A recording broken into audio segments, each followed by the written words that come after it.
Hey, E, put the beat on. Hey, Taylor, you like this joint? Yeah, this beat hard. Yeah, you sure you like this joint? You would tell me if you didn't, right? Oh yeah, of course. No, this don't go hard. All right, cool. This my man Scotty Pimpin' joint. Oh, okay, all right then. Matter of fact, I got something for this. Got something like what? Welcome to the top shelf, where the flavor so hot, but you will not melt. About to take you on a ride like you never felt. Up and down, real smooth like a carousel. Moving in our own lane, no parallel. Everybody needs sleep, it's good for your health. If you stuck like Chuck, I might have to help. Cause we talk sports, life, and everything else. It's on a podcast. What's cracking, ladies and gentlemen? We thank you for taking the time to tune into S.L.E.E.P, the Sports, Life, and Everything Else podcast, where sports, life, and entertainment collide. Presented by the away team and coming to you from the top shelf, this is Season 4, Episode 17. My name is Michael Roberts, a.k.a. Mike on the mic.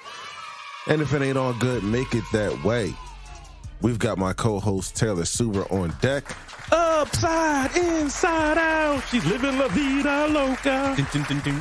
Yeah, R.I.P. to, well, not R.I.p., but you see my man in the news? Yeah, that's why I'm saying it. The Puerto Ricans, y'all got to hold the L. We had to hold the L for R. Kells. The Jews had to hold the L for Roman Polanski. You know what I mean? And white people had to hold the L for Jared from Subway. So now the Puerto Ricans got to hold the L for Mr. Ricky Martin. What's going on, y'all? What's the boy named Weinstein? He's Jewish too. Man. Oh yeah, him too. Yeah, you know what I mean. So you know what I mean. Yeah, hold the L. I'm not gonna say what he did. Pretty much everybody know what he did, but you know. I heard he got a 50-piece. Well, you know, I heard I didn't hear he got sentenced, but I heard he's facing 50 pieces. He had some type of issues going on with his nephew. They have we just talked about last week. Different rules in different states, and incest, I'll just say, is illegal down there. So he's looking at a couple of decades. I'll just say that. But other than that, I was just reading that story on the way here. But what's going on, everybody? All right. Yeah, y'all got to hold that L. He's been famous his whole life, and he's gonna be famous somewhere else. Menudo this, menudo that, in the jail cell, sir. Sing that song. Yep. All right. Well, we've got producer One Will E handling the boards and the important stuff. Hey, what up? E and Taylor, how y'all feeling today? Look, man. Yesterday, I was out in a part of Pennsylvania that was very new to me. It's above Harrisburg, across the Susquehanna. There's some kind of dry, wet lake with a big Statue of Liberty in the middle of it. Really? You go over. Yes, sir. You see that when you're on your way up top. Yeah. Okay. I saw that when I was going to Smithfield. Oh, okay. My first stop upstate. Okay. So you go over that big hill. And then you're in like Trumpville, and let's just say they sent your boy and a Mexican up there to fly drones and inspect the electrical poles. Yo, I was getting some looks. And looks ain't the word. What are you doing out here? You don't belong out here amongst us, and you that darn fella right there need to get in your car and be. It looked like a sunset town, but we got out of there before the rain even started. So, well, that's good. We made it back. It's one place you probably don't want to break down at. A little nervous. I got you, Taylor. I can't lie. Taylor, how you feeling today? I'm chilling. I broke down out there before. Oh no. Yep. I'm still here, ain't I? Taylor's here to tell the tale. Yeah, okay. I made it back. He's here to tell the tale. Years ago. Yeah. All right. Oh my goodness. Yeah. Well, you can follow us on Twitter and IG at S.L.E.E.P is for you. That's S.L.E.E.P. IS4YOU. Subscribe and listen to new or old episodes on Apple Podcasts, Spotify, Iheartradio, Stitcher, Podbean, Tunein Radio, Samsung Podcast, Player FM, or YouTube. Kindly subscribe to the YouTube page as well. Like episodes, leave comments, show love, show hate. We here for it all. Tell a friend to tell 3 friends about us. We're trekking back up the mountain, baby. If you haven't already done so, look up sleepisforyou.com, the hub for all things sleep related. We've got one top 5 for y'all this week, the Common Sense Space. Have you seen, have you heard, big deal, no big deal, know me in 90, and that good sports talking coverage that makes this the top shelf. So without further ado, our show time is 3:16. We're getting in here a little earlier today, but let's spin. Things have been a little slow as far as sports news recently, other than Summer League as far as the NBA and NFL go. So this week, we're going at sports a little differently. It's toss-ups. So I have 5 questions on deck over here for Taylor, and I'll answer them as well. And then Taylor has some questions he put together as well, so let's get to it. If you were the Panthers and the season started tomorrow, would you start Baker Mayfield or Sam Darnold? I probably would start Baker Mayfield, yeah. But Sam Darnold has never really shown me anything, so, Baker has got a longer track record, and he's more healthier, too, of actually being good. And they do have a pretty good receiving core, so I would probably go with Baker Mayfield. But I would be watching him keen, and I would be telling him, like, listen, man, if you don't see it, just get rid of it, because their defense is actually not that bad. I would probably go with Baker. You know what I mean? Sam is suspect, man. I agree. I mean, I'd have to observe, like you said, Baker Mayfield to see how well he knew the playbook, being that he just got there. Yeah. And this is his first off season with the team. But, as far as the better player in this situation, I'd go with Baker Mayfield. I'd give him the nod because, like you said, he's a little more durable. He's a little more accurate. Yeah. I trust him a little bit more on the field. He just has to make sure he has his head on straight and making good decisions. Yeah, they both were on terrible team when they got drafted, but Baker did get his team to the playoffs, I keep saying last year, 2 years ago in 2020. And whatever his name is, Sam Darnold, he ain't got his team nowhere, and they traded out of there to where he's at right now. So, yeah. And he didn't do nothing with them last year. So at least Baker does have a track record of like being, somewhat good. I got you. Yep.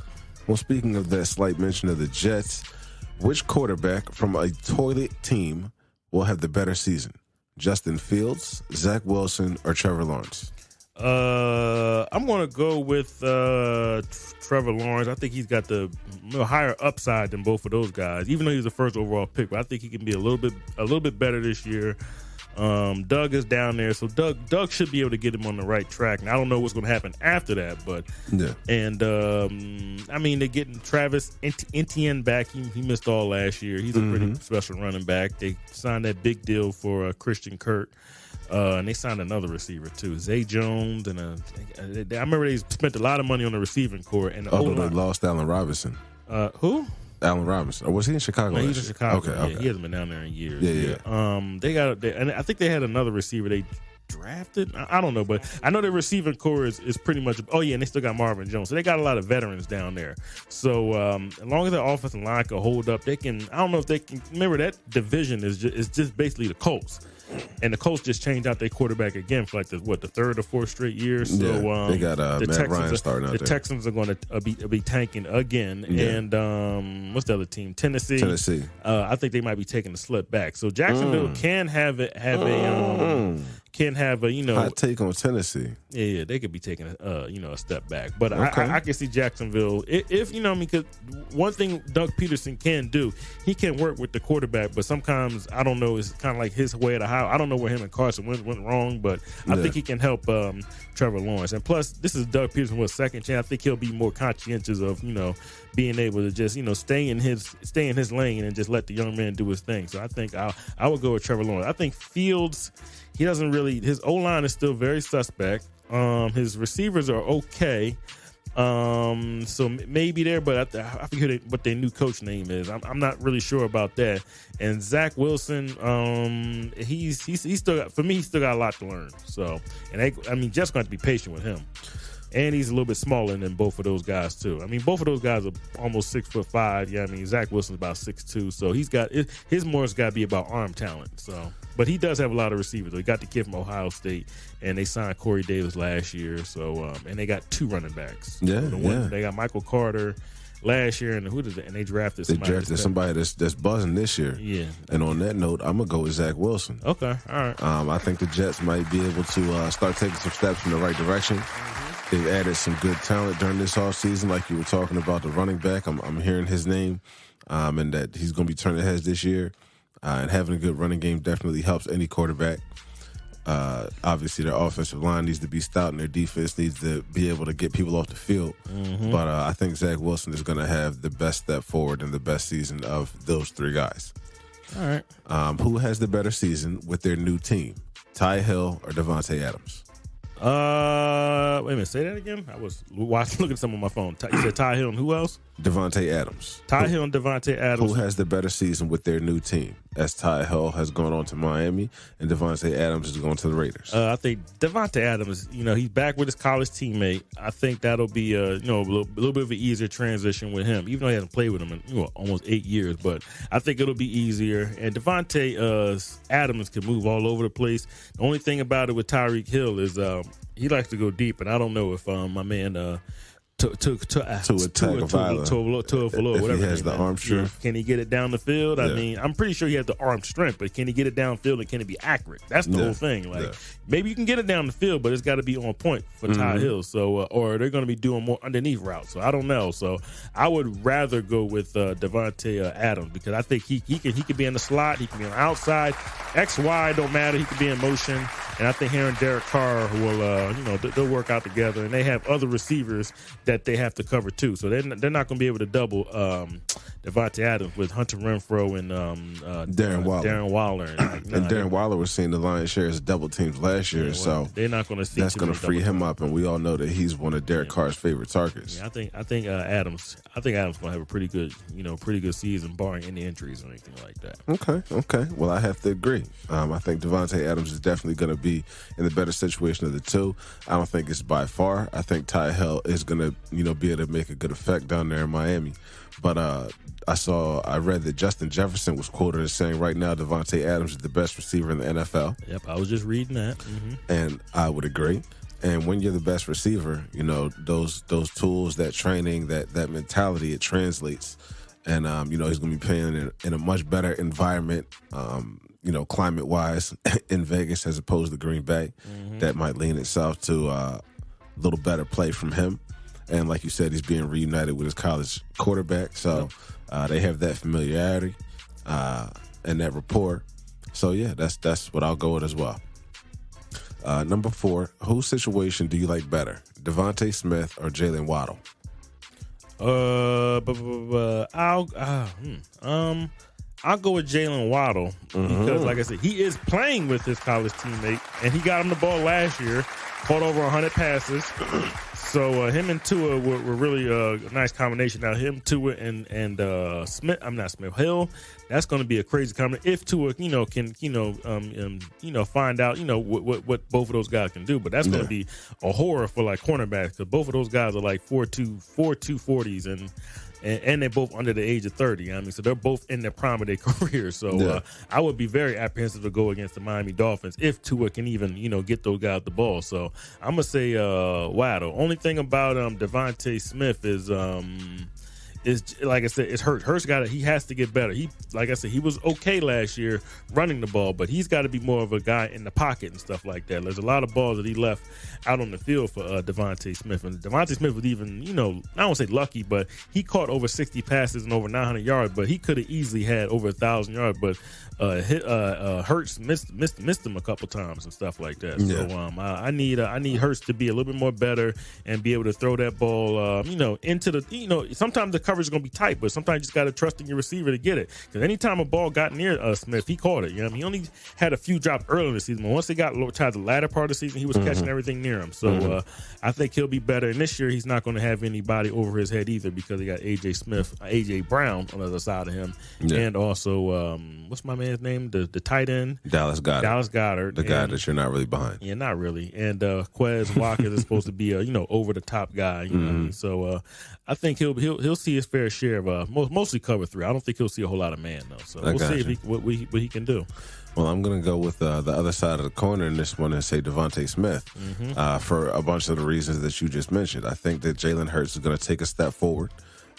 From what I read about him and from what I hear about him, he's a winner. And he's a guy who has grown on his team during this offseason. And I think he's going to take a step forward and step up and not be the reason that holds the Eagles back this year.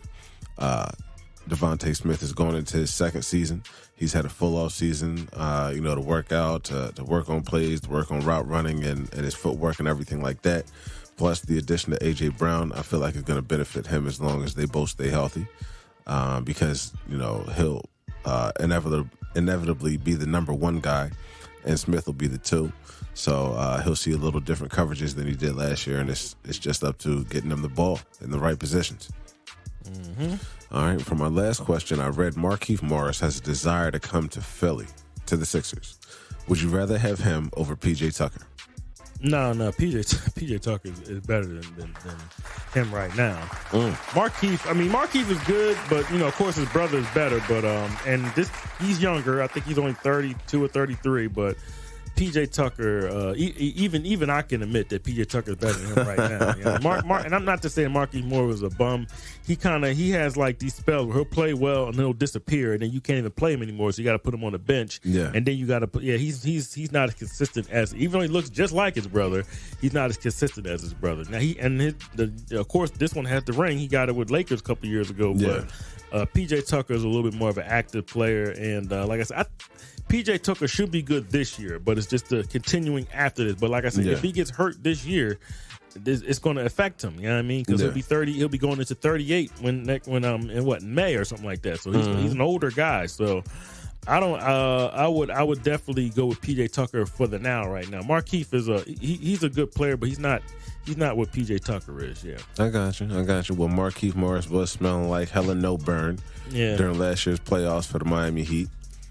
He had a concussion last year, and then he missed like damn near 2 months. But I think it was because they just didn't play him. I don't think he was hurt. Yeah. And also, I have a thing about guys going back and playing in their hometowns. Sometimes it works out, but more often than not, I feel like it ends up being a detriment. So him coming back to Philly, being from North Philly, I don't know how that's going to work for him. But yeah, I would take PJ Tucker over him at this point too. PJ Tucker's a guy who kind of knows his role. Yeah, he's a catch and shoot guy from that corner 3. He plays good defense. He grabs rebounds. And that's kind of the extent of what you're going to get from him. Anything over that is extra sauce. Mm-hmm. But I don't really worry about the coming back home to Philly. I'm only concerned about the play and stuff like that. He's not. I got you. He's not a little kid. He's a grown man and probably got children and stuff like that. So he knows what his job is. Been in the league for over a decade. So I think if he did come, he would know what to do and stuff like that. So if he was like 24, 25, you'd be like, I don't know, but. He's in his early 30s. He should be okay if he comes, but PJ Tucker is probably the better fit. Okay. So the better answer, I just say. Tell what you got for your toss-ups. I got a couple of them. Let's see where we're going to go. Which one's the first one going to be? So my phone can go to where I'm supposed to go. All right, we'll just start with a Philly Philly question. Yeah. So we got 2 guys on the back end of the Sixers bench. So pretty much the team is pretty filled out with the other guys, with the Niangs and what's my man's name? Milton. They're going to play. We just talked about PJ Tucker, whether he starts or come off the bench. Maybe Matisse Thybulle, I don't know. And D'Anthony Melton. D'Anthony Melton, and also what's my man House, who I think sucks. But Daniel House. Yeah. So which guard? If you had to choose between one guard, would you take Shake Milton or Isaiah Joe? That's a difficult one because I haven't seen a lot from Isaiah Joe. Yeah. But you know what you get from Shake Milton. Yeah. Just off the strength of that, I feel like on that one we can't really roll the dice, so I'd have to go with Shake Milton. Okay. Like you said, you kind of know what you're getting from him. Mm-hmm. You would hope that he can still develop his game some, become a little more consistent when it comes to the jumper, be a little more consistent when it comes to attacking the basket and distributing the ball, and just, kind of play better into that role of coming off the bench and embracing that position. With Isaiah Joe, that's, like I said, a little more of a gamble, a little more of a roll of the dice. because we don't know what we're going to get from him yet. Now, he is a couple years younger, I believe. I think they're about the same age, maybe like one or it's not that much of age. Maybe like a year or two maybe younger. a year or two younger. Yeah. Oh, so, Isaiah Joe's a year or two younger than Shake. Yeah, that's what I'm saying. Mm-hmm. So yeah, he might have a little more room to develop, a little more room to grow, but you never know what that's going to blossom and turn into. So maybe it might benefit him to be in a different situation with a different team. Yeah, I would probably have to go with Joe. I can always find another Shake Milton. You know what I mean? I still want to see what Joe can do because when he does shoot, you know what I mean?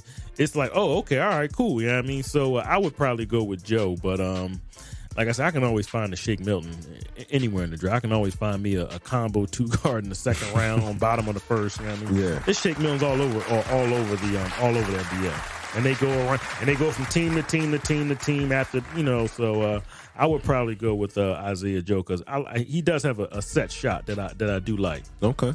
All right. We'll get into I got one more NBA, and then we'll get to the NFL after that. How many more years do you think LeBron has of being elite, like truly elite, in the rest of his career? Just being, that dude. I don't think he's the best player right now in the league, but he's still playing at a high level. You know what I mean? And and he would be considered like a top 5 player right now. But how much longer do you think he can go? 1 more year, 2 more years? Can he do it into his 40s, or is this the last year, or has he reached the ceiling? And initially you might see the crack. So how many more do you think? I can see. You don't have to be years. It can be months. With LeBron and the dedication that he brings to the game and the way he approaches the game, and his load management strategy, being able to stay in that type of conversation for 2, maybe 3 more years. 2-3 more years? Okay. Yeah. So 30, he'll be 38 in December. The next year he'll be 39. So you think he can take it to his 40s? Possibly. At least 40. So that's why I said 2, maybe 3 more years.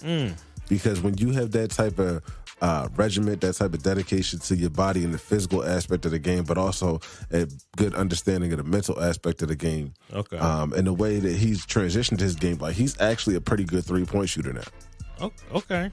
So, that's what my opinion is. 2 to maybe 3 more years. Okay. Taylor thinks the transmission fluid is leaking, and he put a little white rag around it and tied it up. You know what I mean? Got it tight. You know what I mean? So it might be okay, but I think this might be the year where you might see a little bit of you might see the fall off, engine slippage. You know what I mean? Going into the garage and stuff like that. I think this might be the year. You know what I mean? So you know what I mean? Transmission fluid might be leaking, oil. You know what I mean? Might be get a little grainy up in the engine and stuff like that. You know what I mean? So. You know what I mean? You open up the door and the door is not closing all the way. I think the car is it's on dying batteries. You know what I mean? Everybody had that car and had it for years, and then after a while, you just upset. Like, damn, I had this joint for like 8 years, and I just need 1 more year, and it's just a wrap. The car said, man, I can't take it no more, man. You got to put me out the pasture, man. We've all had those cars before. Facts. I think LeBron's that car. You know? All right. No disrespect, you know what I mean? But I'm just talking about from what I see. I got you. Mm-hmm. All right, so we got we'll go into the NFL. Yeah, I mean, season's coming up, and I think we talked about maybe 2 of these people before over the past couple of weeks. But let's just say you got a complete NFL team, but you need like that 1 more receiving threat, and all 4 of these players I'm about to name are all completely injured. I mean, completely injury free, and they're ready to go. You know what I mean? But you just want to get them. You just want to get them through the season. You know what I mean? Whether you want them to play every game, or you want to hold them out for a couple games, or maybe unveil them during the playoffs. So you got Odell Beckham, Antonio Brown, Julio Jones, or Rob Gronkowski. Which one? You can only pick one. Which one are you gonna put on your team to give you that extra? Because your team is set. Yeah. All you need is just 1 more veteran guy. All these guys have either Hall of Famers or got Super Bowl rings. So which one are you gonna pick? Because once they get on the field, they're dynamic. And like I said, let's just say that all 4 of them are healthy. And but after you sign them, whatever happens. If they get hurt, or if Antonio Brown blows a gasket and stuff like that, like all their traits come in after that. But right now they're completely healthy and nothing's wrong. But whatever happens. Okay. Which one out of the 4 are you signing? Okay, Gronk mentally, I don't think is there anymore. Okay. So he's out. Okay. Julio Jones, I think, is finished. Okay. Because he played with Tennessee last year, and as far as I'm concerned, he didn't do no numbers. Mm-hmm. And AB is somewhere planning his next crazy move. So I don't want no parts of AB. Yeah, maybe doing music. Exactly. So it's got to be Odell Beckham.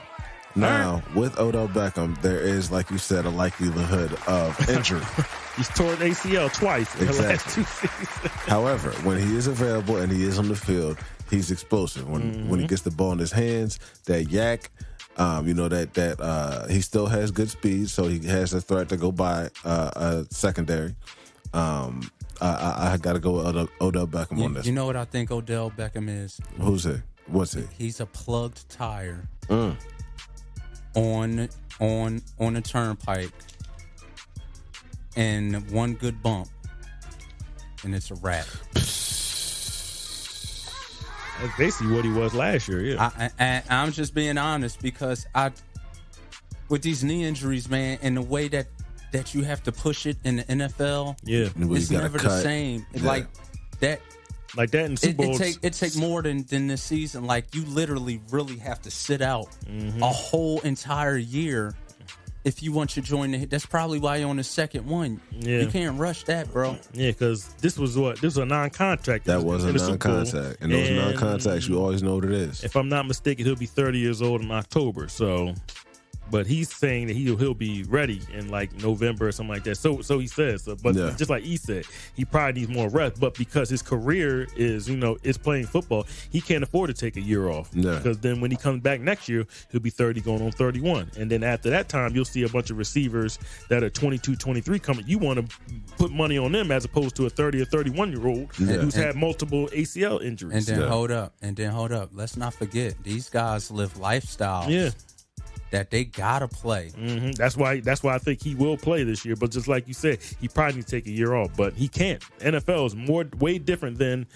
NBA, where it's like a Jamal Murray. He can take a year off and then come, or a Kawhi Leonard. They can take, because they got guaranteed money, and the team ain't going. The team is actually, they need them, so they can afford to take a year off. NFL players, you can't, because you take 1 year off, they're not going to. You're not guaranteed to get back in the league. Yeah, you can take a year off and that'll be it. That's a fact. You're off, and you'll be retired.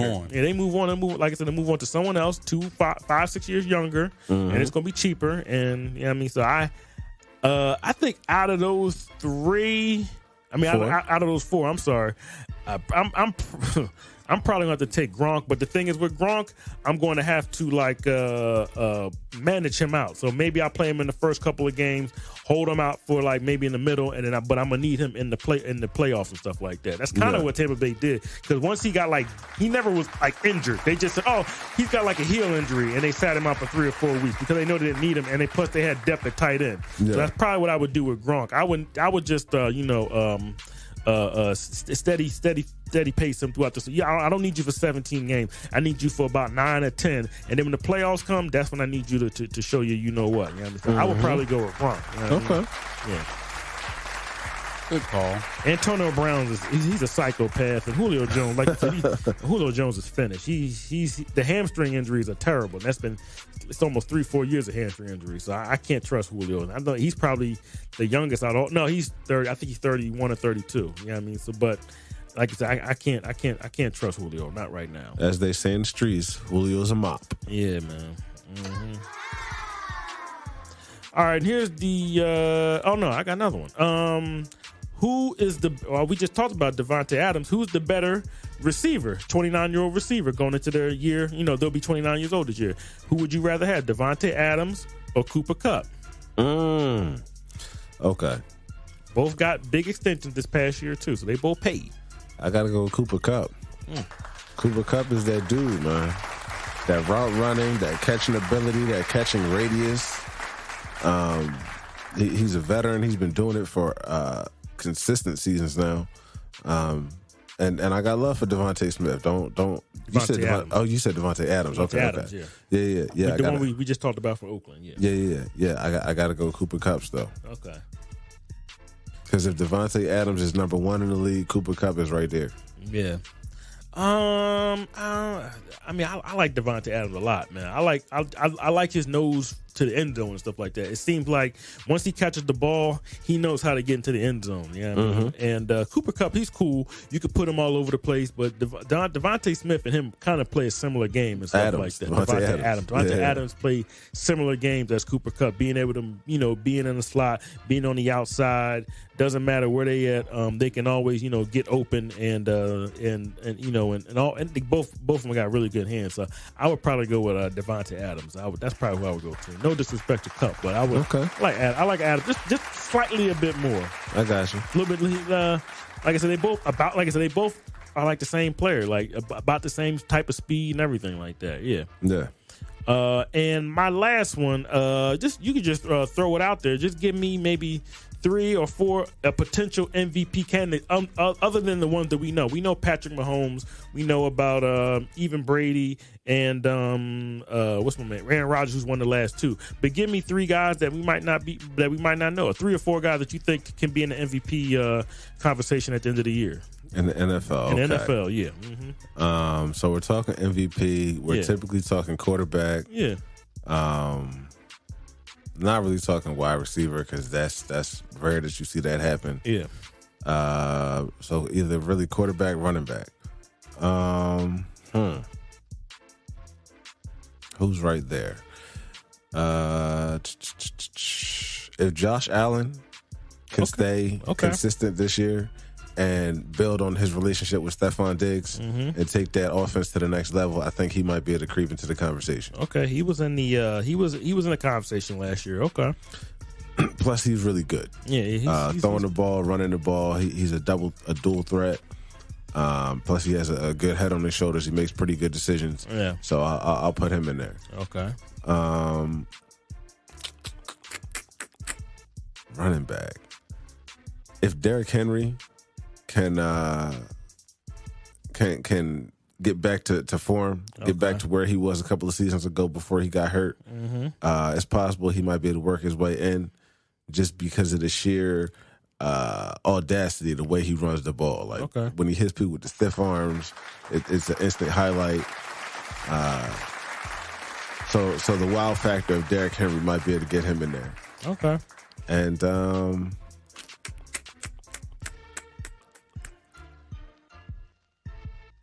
I don't know, man. Third one. If you can, if it's just 2, that's fine. You can just give 2. That's fine. You don't have to press if you don't want to. Yeah, I'm gonna stick with 2. I'm gonna stick with 2. All right, then. Only people I had was well, not only people. I have a couple, but I think Russell Wilson. Okay. He's got some really good talent. We're down in Denver. Up in Denver, yeah. And really good receivers, Cortland Sutton and Jerry Jeudy.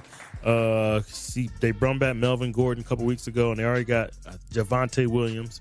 The O-line is pretty solid, so I definitely think Russell Wilson can get up there. I think he's going to be able to do a little bit more than what he did out in Seattle and stuff like that. I think they're going to be going balls to the walls out there in Denver. Yeah.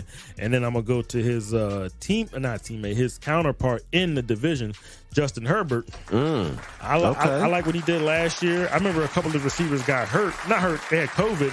And he still was throwing it to a bunch of cats in Nikes. I don't know who these cats was. He was just completing the pass like it was nothing. You know what I mean? I like Justin Herbert a lot. He can really play. The O-line, they developed their O-line over the past couple of years and developed it for him to where he doesn't really get touched. Austin Eckler is a really good receiving back out the backfield. Keenan Allen's still down there. They signed back Mike Williams, so I kind of like what San Diego's doing right now. They just missed it last year with the debacle of that last game last year with the timing and the field goal and all that crap that went through. But I think they can actually he can make some noise this year, throwing close to 40 some odd touchdowns. And he can run too. He'll run on you. He'll get out that pocket and run on you too. Yeah. Yeah, definitely. He's got wheels. Yeah, if he could split with Chiefs, which I think he's done it maybe did he do his first season? I can't remember, but he and then put up maybe 10, 12, 13 wins or something like that. Because that division is going to be tough. You know what I mean? Like all 4 of those teams are really, really good. That's going to be the division everyone's going to be watching. You got Denver, Vegas, Kansas City, and LA. And LA, yeah. I mean, so And Russell Wilson, he goes to the playoffs every year except for last year, and he was hurt last year. So, yeah, I mean, Russell Wilson, if he's playing 15, 16 games, he's going to the playoffs. I think a couple years ago he didn't, but I think he went like 8-8 or like 9-7 or something like that. So, yeah, those are the two I would watch out for. And who was a running back? He just escaped my mind. I think he can get some MVPs. Jonathan Taylor, maybe. Okay, okay, that's a good pick. Up in Indianapolis, yeah. Scored close to 20 touchdowns last year. Matt Ryan's a little bit better than Carson Wentz. Yeah, and I think those receivers, after Michael Pittman, and I could have sworn they drafted another receiver. I think that offense is going to be a little more, but Matt Ryan could chuck that ball, and I think he had to get up out of Atlanta. I think it was time for him to go. Yeah, he's been down there his whole career. Yeah. So I think he needs to change the scenery. And I think he's got about 2, maybe 3 more years left in to where he can, but he can still put the ball up. He's ranked pretty high in a lot of stats of passing. He's going to definitely make the Hall of Fame. I mean, I know it's crazy to say, but he will. If you look at a lot of his numbers, he's like 5th, 6th, 7th in like completions and passing yards and all. He's up there in the top 10. You know what I mean? You don't think about it, but he's up there. So I think he's going to be able to do some things up in Indianapolis this year. Like I said, that division not really that good, so it's pretty much theirs to win. So no. Yeah, but I would go with Jonathan Taylor. I think he can maybe put together a similar season that he did last year as being the best running back in the league last year. Yeah. Okay. Yeah, solid. That's pretty much it. That's pretty much all I had for my question. Yeah. All right. Well, that's going to do it for this week's expanded version of Toss Up. So moving out of that, we're going to get into Have You Seen, Have You Heard? So Taylor, what you got for us this week? I don't get a break. Let's go. All right, we're going to go right into it to Have You Heard? R.I.P. to my man William Hart. You know who William Hart is? None off the top of my head. Oh. The lead singer of the Delphonics, man. That's right. I did see that. Philly's own, man. Oh, R.I.P., man. Player hate. I mean, just don't get me started with the Delphonics, man. Like, I mean, just the classic singer. You know what I mean? A lot of people, y'all don't even know. A lot of people are still alive. You know what I mean? Yeah. But salute to William Hart from the Delphonics, Philly's own, of course. You know what I mean? The Delphonics. We're gonna put some respect on William Hart. You know yes, sir. You know what I mean? I know y'all. Salute. Rest in power. Yeah, I mean, y'all like to do R.I.P. to people who get shot up and stuff like that. I like to R.I.P. people who have been in the world for decades and have made beautiful songs that these Negroes can sample. You know what I mean? So we're going to put some respect on William Hart. Okay. The Delphonics, he passed away, man. Absolutely. I think he was either 74 or 77. All right. And all right, so I'm gonna go on.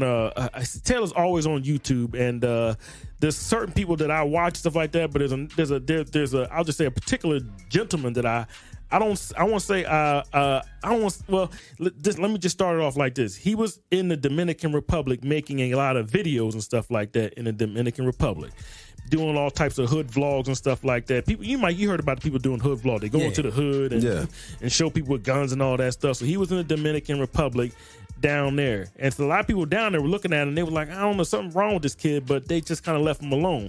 But then he started to beef with some of the people that lived in the Dominican Republic, and then maybe a couple months after he was there, the U.S. Marshal came down there and arrested this man. Now, if the U.S. Marshal is coming down to the Dominican Republic to arrest somebody, that means you did something wrong. Well, come to find out that this man was, I'll just say he was with somebody younger than him, and it was a boy. Oh. A young boy. Oh. So they brung his behind back up to America. So you thinking, all right, his YouTube career is over. He's been exposed. Oh, no. My man was back doing hood blogs. This guy must have about 8 to 9 YouTube channels, and started another one in Atlanta doing hood vlogs in Atlanta. And then what you think happened again? He got exposed again. With another youngin. I think for like, now I don't know if it's the same youngin, but it was like something to where flush him. Yeah. Flush this dude. Yeah. So then he's out of Atlanta. Okay. So where do you think he goes to next? Somewhere else down south. Oh, no. He comes all the way up to the great state of New York. And this is where this ends at. New York. So New York's going to have to hold this L. He's up in New York doing hood vlogs with those guys doing drill rap. Don't you know this Negro had the nerve to be in the video with the guy who I talked about last month, who I don't know, Mano. He's in the video with Mano, hugged up with him, doing handshakes. And So he's doing hood behind the scenes with Mano. and China Mac. Oh no!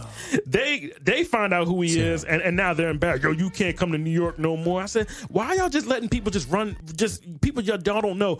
Y'all, what are y'all doing? Why y'all just letting just random? And and I'm not gonna say his name because, like I said, he's got some disgusting charges. Don't give him no shine. Terrible. No shine. Terrible. And I ain't talking about a 17 or 15 like he's claiming. The person that I'll just say he was allegedly with, I'll just say single digits. This man is a sicko. And when you look at him, you just go, oh no, you know what I mean? But I think his parents got a whole lot of money. So this is how he's able to afford his quote unquote lifestyle to go to all these places, and maybe he copped a plea with they got his whole information on the internet. I'm not gonna say his name, but he literally got his way up to the lobby boys. And this is why Taylor always looks at people and kind of like, I don't know, y'all always claiming that y'all quote unquote gangster, but y'all just letting anybody in. And he was literally like watching them, behind the scenes of their latest video. I think it's out right now. Yeah. But he's behind the scenes and he's up with China Mac and you can't come to New York no more. But he's in all these videos with all these kids posting guns. And this kid's not gangster. Why does everybody want to be gangster for it?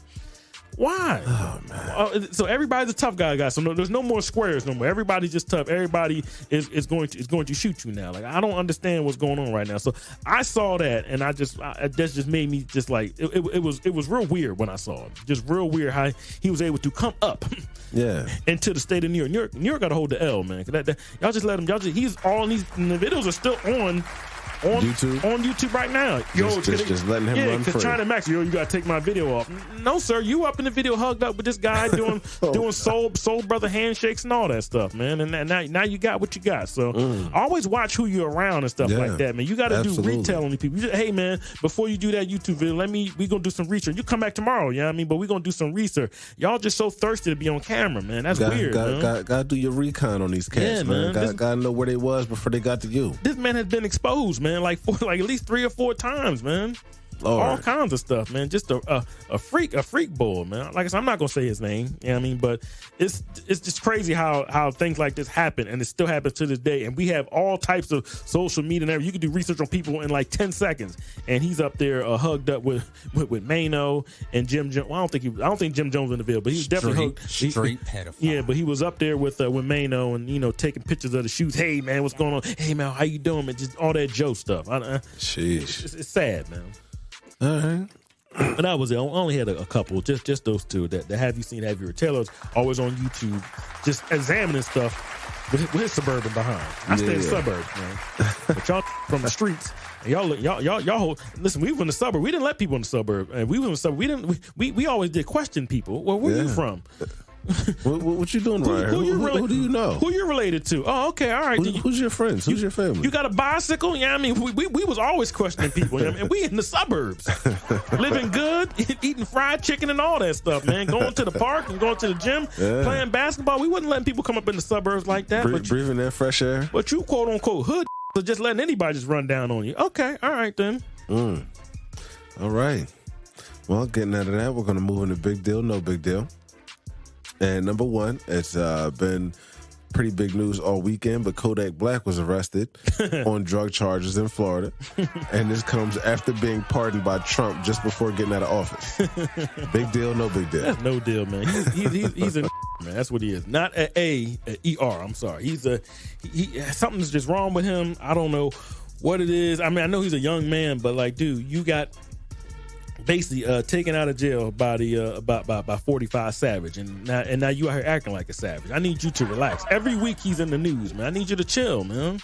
Hey, man, but it's no deal to me, man. He's always into something, always. You know what I mean? It looks like he's gonna chill, and it is no deal. What happened to giving the stash to your goons? Exactly. That's what I'm thinking when they said that he got pulled over with all these octaves on.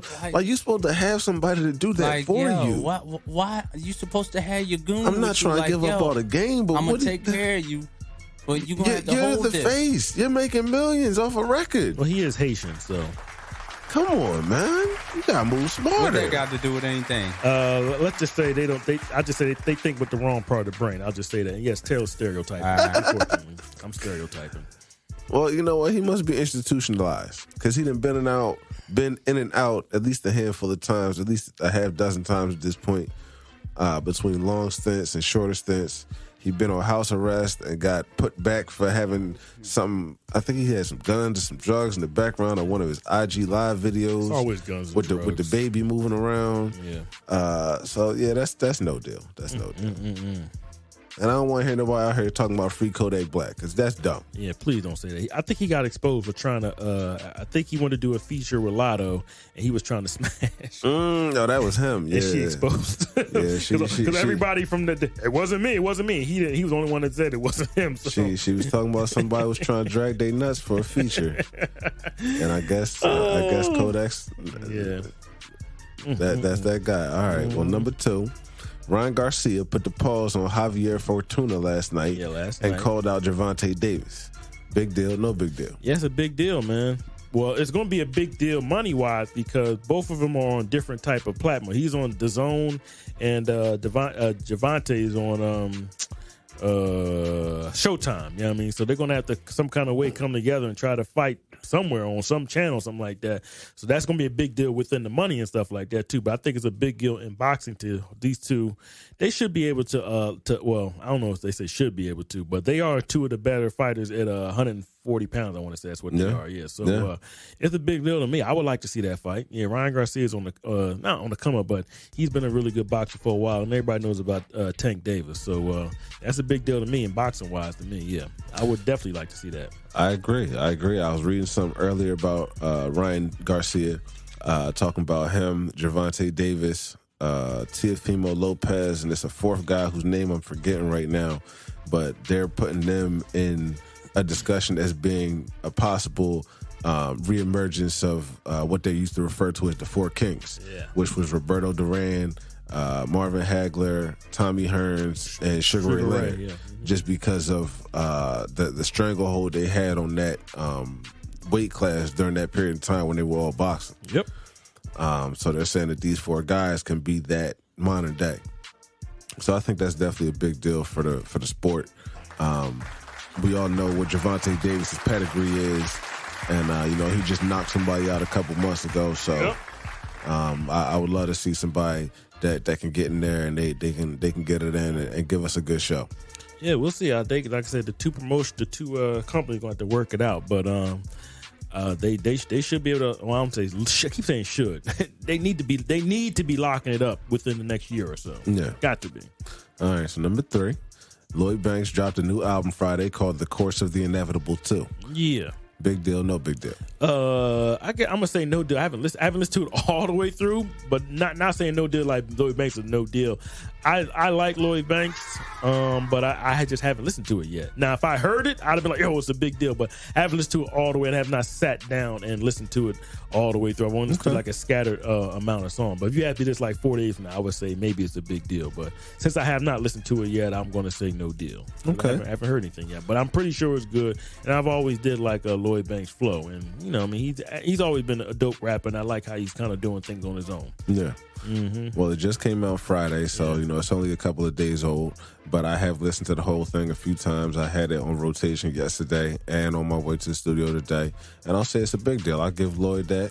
You know what I'm saying? He did his thing. He put in his work. He's got some good features on here. He's got one with Conway the Machine.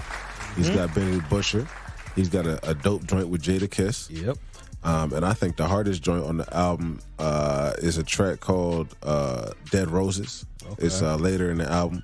And he has Tony Yayo on this joint. Yep. I saw Tony Yayo. I saw Dave East. Yeah, Dave East and Vado. Then I frowned when I saw Vado. I said, oh, God. He's trash. Man.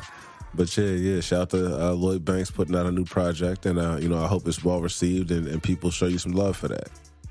Because he's been kind of off the scene as far as albums and mainstream music for a while, other than something he dropped, I think it was last year or 2 years ago. It was last year, yeah. Yeah, he's been doing the mixtape thing for a while, but I think he got a family and stuff like that. Yeah. I read an interview with him the other day. He was talking about how he took a break from music because he had a daughter and he wanted to dedicate his time to that, and then he had a son.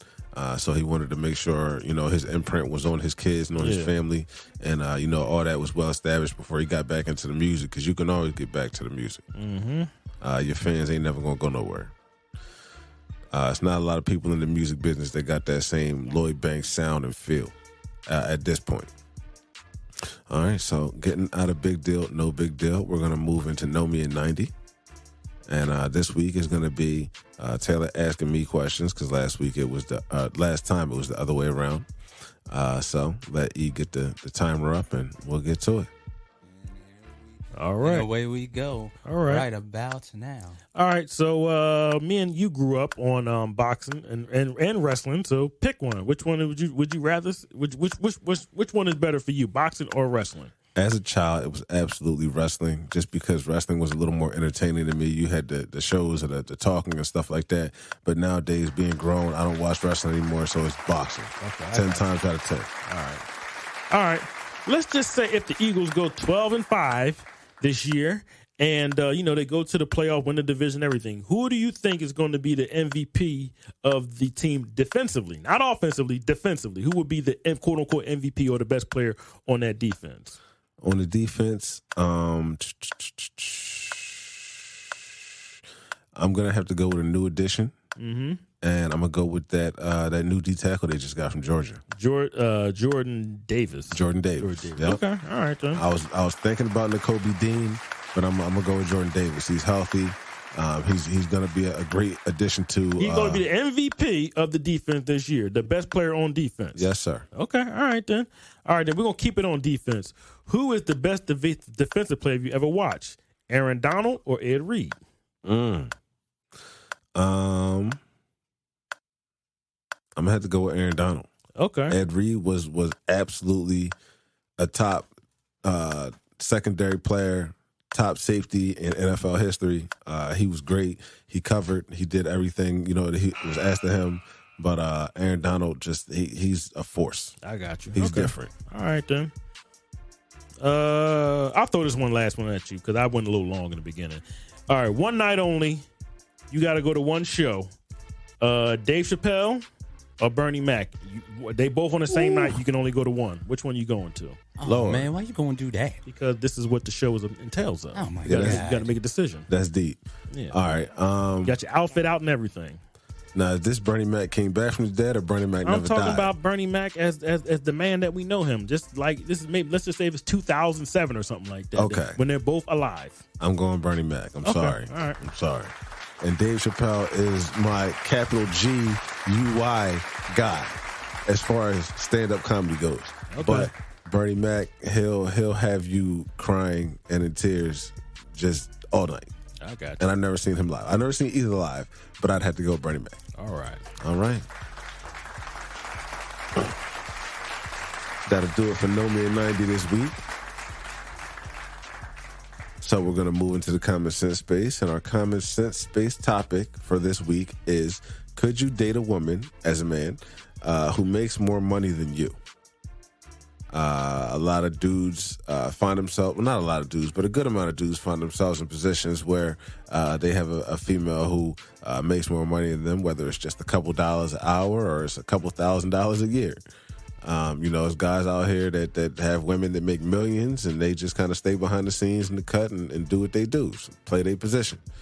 So that is the question that I'm bringing forth to everybody this week. Salute to that Kenneth Petty.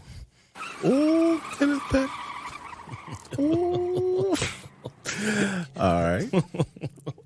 Well, my response to this question is, when it comes to the females and who I deal with as far as dating and stuff, I'm of the belief that you're not necessarily going to get everything you want, everything you need. So it's three particular things that I kind of look for when I'm dealing with a female, and it's 3 S's.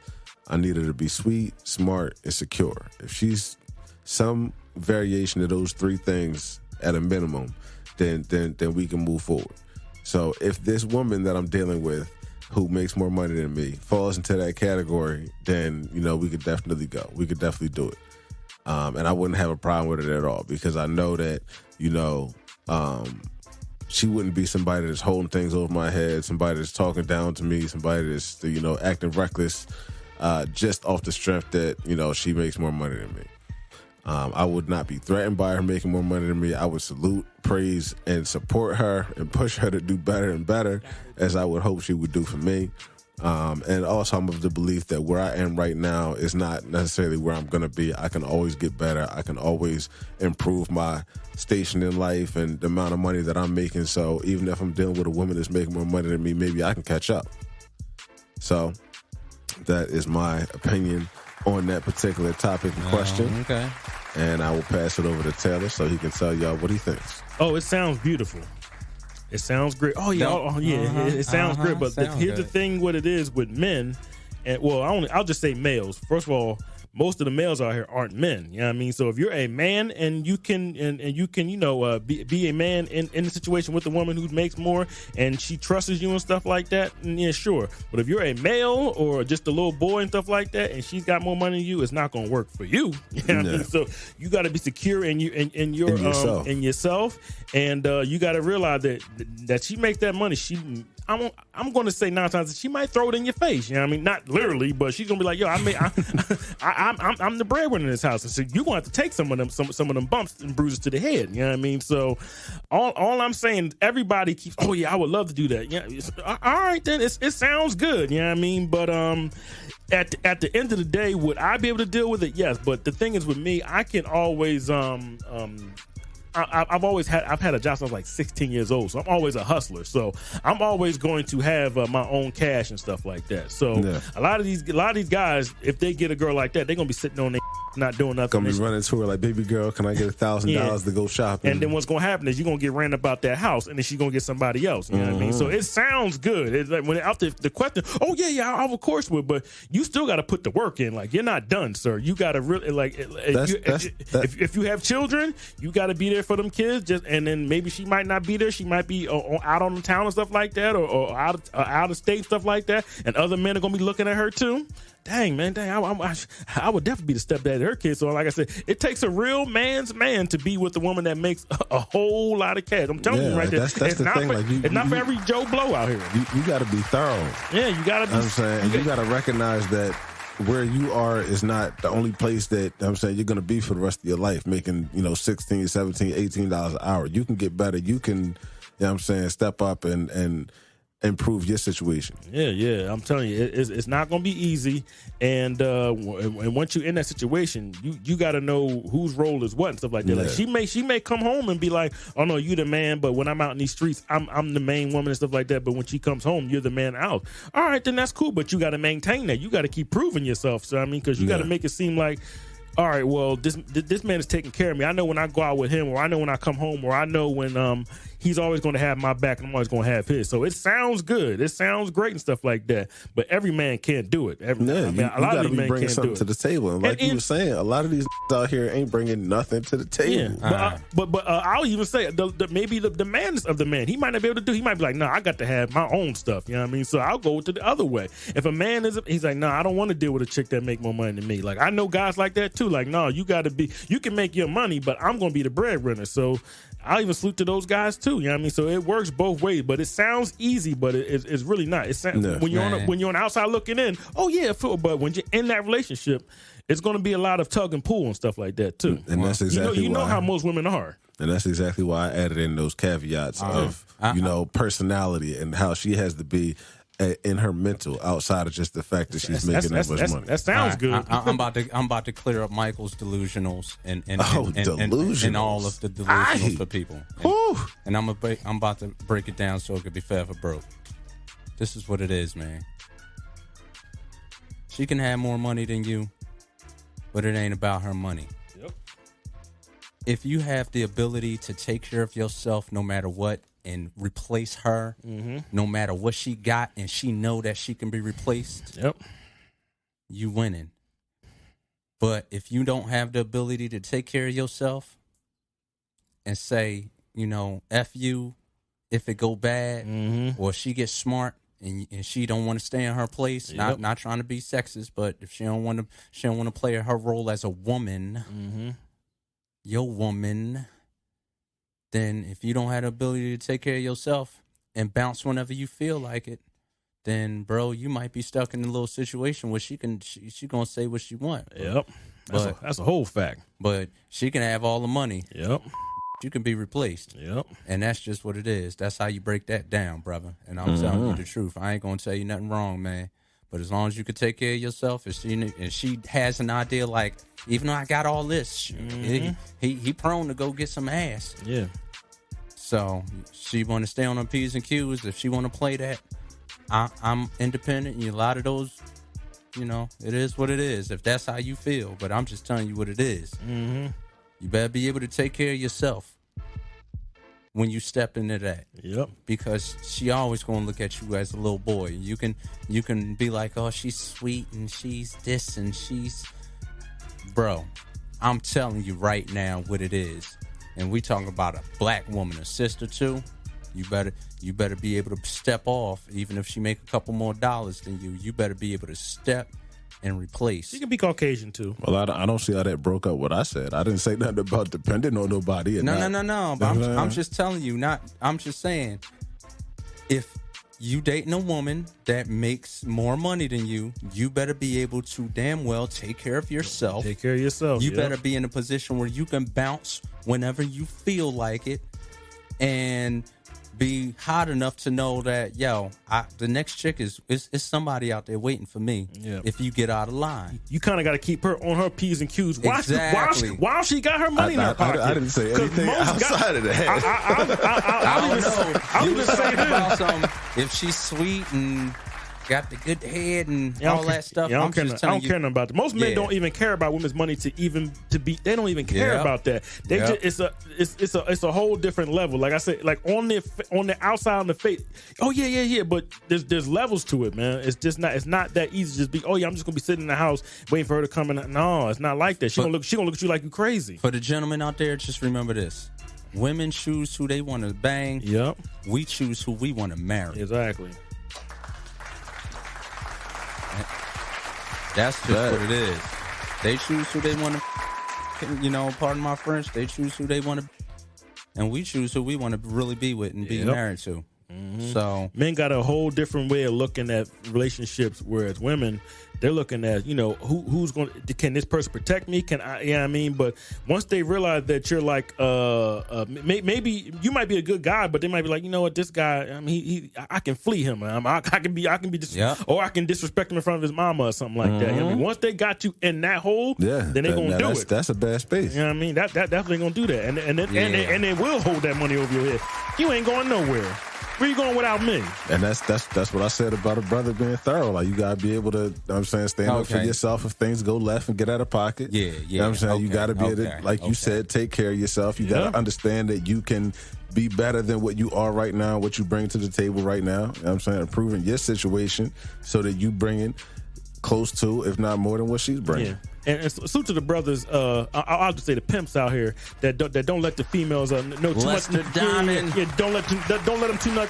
Shout out to Lester Diamond. They don't let them know too much about them. They keep a little mystery to themselves. And salute to them brothers. You know what I mean? Because women like to cut you down when they know stuff about you. Yeah, they'll bring it up to you 6 months later. Yeah, exactly. Said to them. Salute to the brother that's always keeping stuff tight to the vet. Don't let them know everything. Just let them know what my man Bill Bellamy said. Just give them just enough. Don't give them too little. Don't give them too much. Just give them just enough. Don't be out here pillow talking, and don't be out here telling these chicks everything about your friends, man. I'm saying this, you know what I mean? But people don't listen, you know what I mean? But I'm just saying, just keep stuff tight to the vet. You don't have to tell everything. Out here telling your chick everything about your friend, and now she looking at your man sideways like that. That's something that should be between you and your homie. And then soon she gonna be looking at you sideways. Yeah, like why you hanging with this nigga? Hanging with him. Yeah, He loving me, and he out there. What y'all doing together? Yeah, baby. When I saw Titanic, I cried. 8 months later, you crying.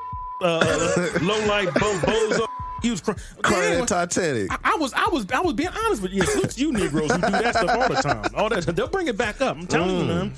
Like I said, when I'm talking about being thorough, being a man, that's what I'm talking about. I'm talking about you gotta stand on your square, man. You gotta be who you are. You know what I mean? Because if you not, you know what I mean, it ain't gonna work out, and she will get you up out of there. You know what I mean? But you gotta make it seem, I'm the man. You know what I mean? Yeah, you make more money than me, but I'm the man. You know what I mean? Yeah. I mean, I know somebody I knew my whole life. That's what he was, you know what I mean? But he was always the man of the house, man. Yeah.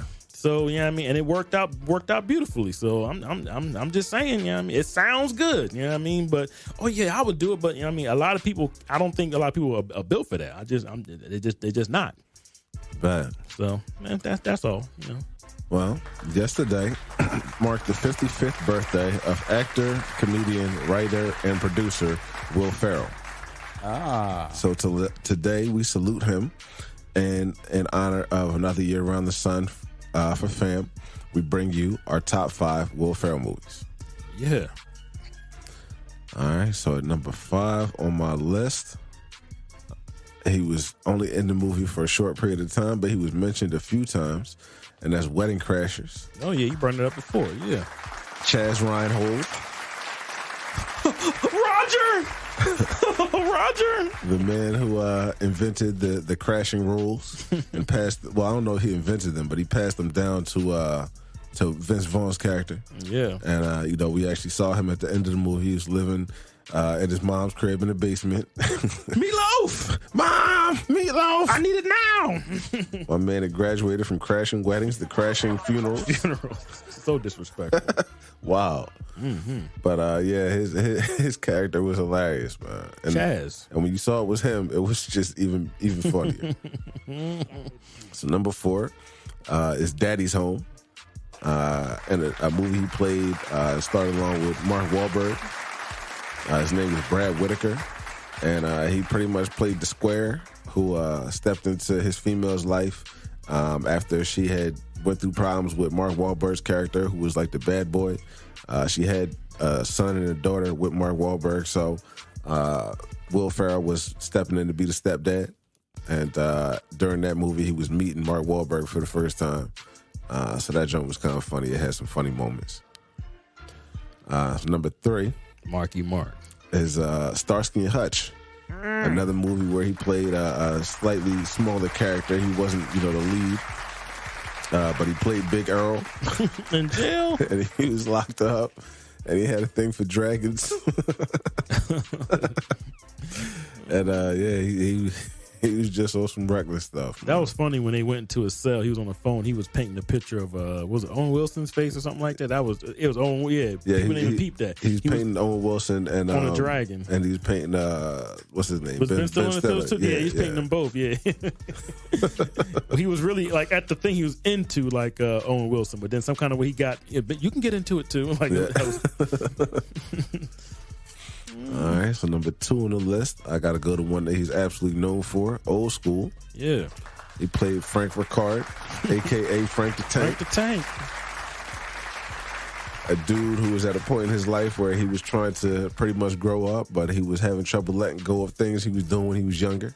He got married in the beginning of the movie, and he got divorced not long after that, after streaking through the town by himself. Getting super drunk at frat parties, and but yeah, his role in that was funny. Blue, you're my boy, Blue.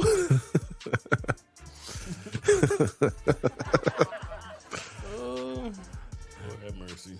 But yeah, that's gonna be my number 2, Old School, and I'm gonna finish it up with number 1, another movie that he's known for, and that's gonna be Anchorman. Played Ron Burgundy. I don't exactly know how to put this, but I'm kind of a big deal. Had the scene where they had the fight with the other news stations in the alley, and my man got hit with a trident. Yes, he did. He was riding by on horses on fire. Like that movie was insane. Joe got out of pocket. Sex Panther. Smells like Sasquatch. I was like, yo, you people are funny as hell, man. Smells like a diaper with Indian food in it. I was like, what? This is a Ken Riffness. Oh man, somehow I squeezed out one that I meant to put in there, but if Taylor doesn't say it, which I'm pretty sure he will, I'll throw it in the honorable mentions. But that's gonna do it for my 5. Taylor, what you got? Number 5 is the first Austin Powers. He was Mustafa. Dr. Evil burnt up, my man would not die. Put him in a chair and push the button. Please, someone help me. I'm slightly burned and I need some. Who are you? And then the boy just shot him. You shot me. I'm not dead yet. You really shot me. And then, bow. And then it just went silent for the whole movie. And then you heard the boy walk back and close the door. Okay, so we're going like, I thought that was hilarious. I am slightly burned. Like, I'm not dead yet. I am not dead. Yo, that was funny, man. I'm sorry, man. That was like, it took me a while to realize that was even him, like back in the day. I think the movie came out like in '96 or something like that. That was like some funny stuff. Like, even though the rest of the movie was pretty fun, I thought that part itself was just funny. You know what I mean? So I always gotta go with that first Austin Powers, man. That was like a funny scene right there. I could not mention that. You know what I mean? Number 4, a lot of people are like, either you really love this movie or you hate it, but I like Step Brothers. Step Brothers is pretty good, man. Step Brothers has some funny parts, man. It's really stupid, but it was dumb. It was dumb as hell, man. But it was funny though, man. Like you were laughing at 2 grown men acting like 8 or like 10-year-olds, man. Like they were outside fighting, putting pillows in the oven. Put your nuts on my drums. This sucks, camera. Like everything into just the way they were just screaming. I thought it was hilarious. Can we make bunk beds? Yo, man, yeah, I that movie it was funny when I first saw it. I was a little apprehensive. I was like, yo, man, because I kept hearing about it, and then I didn't watch it because I heard everybody, you know, when everybody's being Joe in the movie, I'm kind of on a standoff. But then I watched it myself. I said, oh, okay, I get it. It's pretty funny, man. Boats and hoes, man. I mean, you can't Prestige worldwide. Like that movie is just freaking ridiculous, man. But I did enjoy that movie. It's pretty good. You know what I mean? Yeah. So Step Brothers is pretty good. Number 3 is a basketball movie, semi-pro. Semi-pro? Yeah, semi-pro or semi-pro? I think it's semi-pro.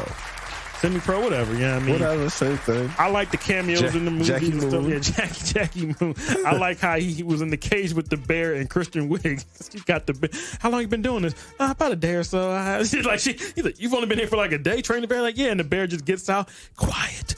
Nobody move. He's running around the ring where everyone's running out of the building. You must save yourselves. Like, I was like, this boy is crazy. Tickets are not refundable. I thought that movie is fun. A lot of people didn't like that movie, but I thought it was funny when the bull punched when Woody Harrelson punched him in like that part of his stomach. Yeah. He was about to throw up. He said, "Don't," and he just kept chasing Woody Harrelson. I thought that was hilarious, but don't throw up on me.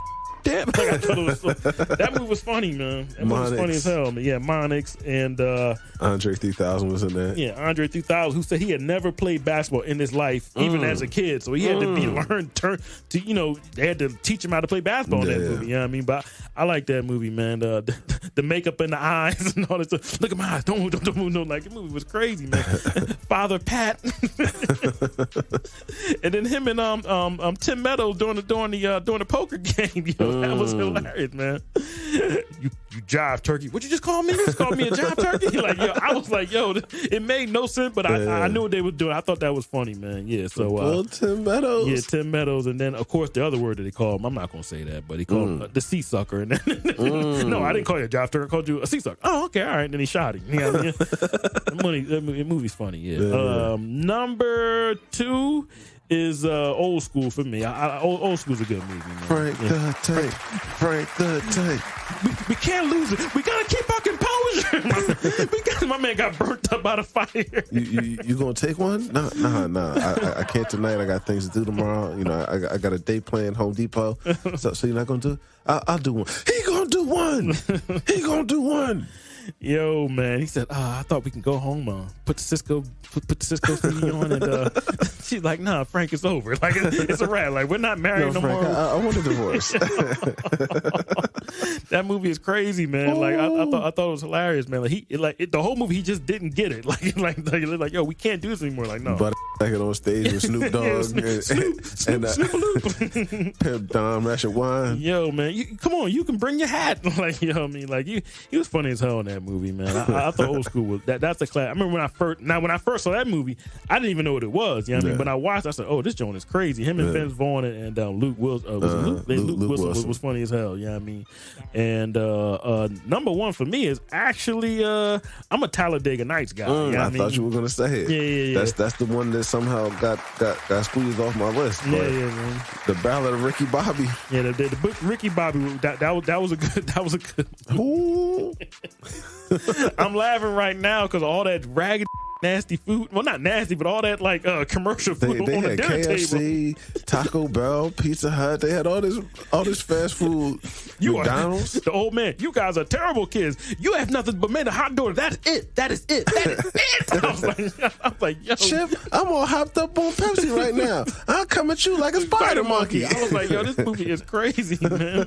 Dear sweet baby, Lord baby Jesus in a manger. Like, yo, man, he was just doing too much. You know he grew up, right? Well, I like the Jesus version. I like the Jesus version. He was crazy in that movie, man. He just couldn't the scones, all that stuff, man. Oh no, was it crepes? No, crepes. It was crepes, yeah. Say I love crepes. What's that, like French pancakes? Pancakes? Yeah, like French pancakes. No, I would not say that. I'm not saying it now. I'll never say that. Never say it. I'm going to break your arm. He just broke it. John C. Reilly in that was hilarious. Yo, it was Cal Naughton. Yeah, in every movie is he running around butt naked? Like, it seems like every movie he's either got his drawers on, he's just running around. I'm on fire. I'm burning. Help me, Jesus. I'm on fire. Help me, Tom Cruise. The way they try to grab, he started.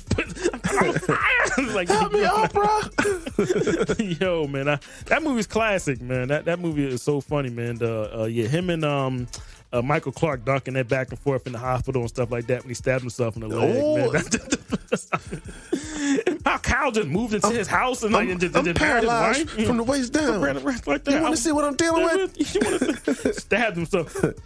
yo, his movies are just so dumb, man. But they funny as hell. Funny. Man. I enjoy his movies more than I did like Adam Sandler movies. I thought his movies were actually funny. You know what I mean? So I was always more of a Will Ferrell. You know, one of these people that left Saturday Night Live and started doing his own movie, as opposed to like an Adam Sandler. Even though Adam Sandler probably made more money in his movies, I was always like a Will Ferrell guy anyway. You know what I mean? So but that was my favorite. The Talladega Nights, Ricky Bobby. That was classic, man. I got you. And I forgot to say when I was talking about Anchorman that Christina Applegate was smoking in that joint. Yeah, she was dope, man. Cough. Look over here.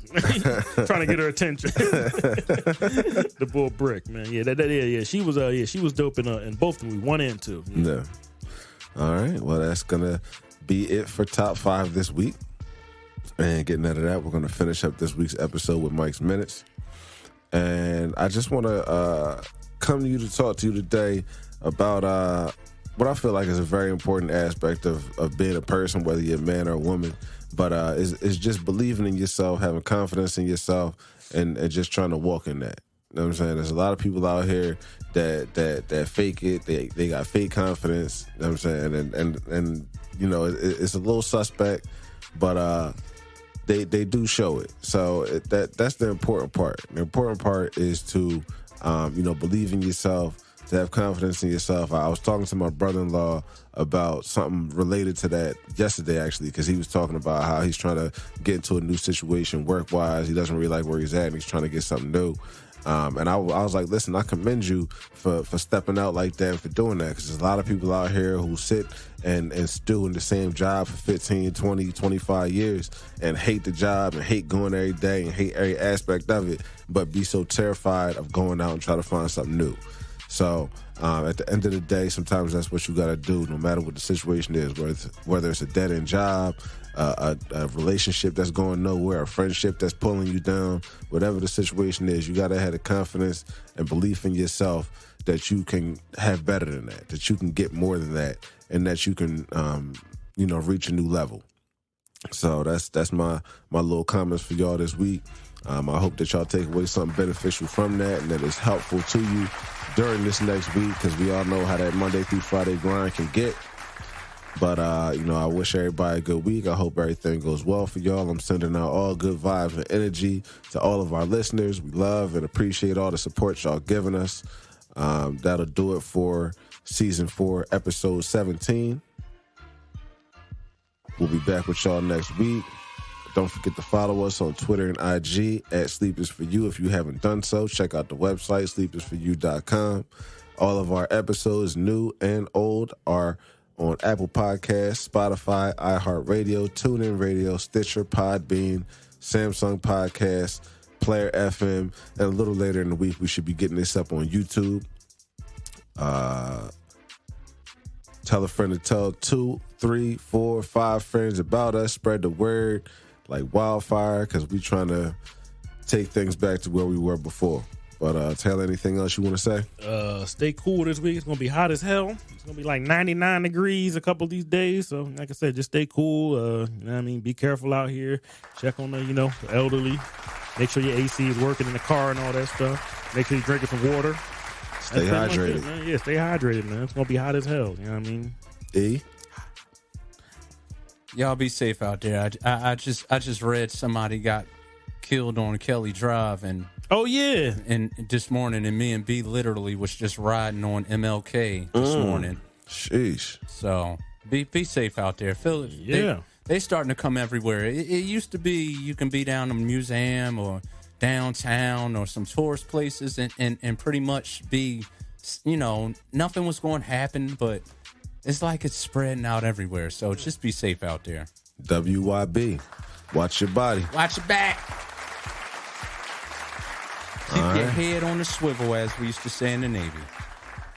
All right, well, that'll do it for episode 78. Get up with us next week. Water. Yeah.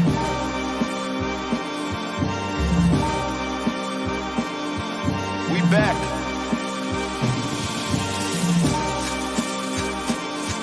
Yeah.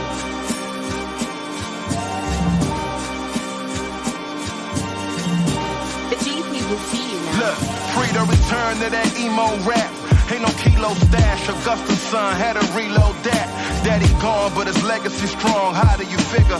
I too thought I'd be dead, all things considered, but I'm living, thriving and growing, fighting opponents that I'm with it. Striving to know who died for the lowest, don't you get it? The industry hopers try to control us, I ain't with it. I got me a goal that's highly explosive with my wife and my baby. What I'm writing is weighty. Call me S.O. or Bevenberg, they knighting me lately. Stand where the light is, feeling like it, delighted, and maybe I'm getting grown. Nothing wrong with Bible and Bailey's. I open up the text, got my mind closer off the edge. Goes the architect, I ain't gotta go to your connect. I gotta go direct, him and I through the sun up.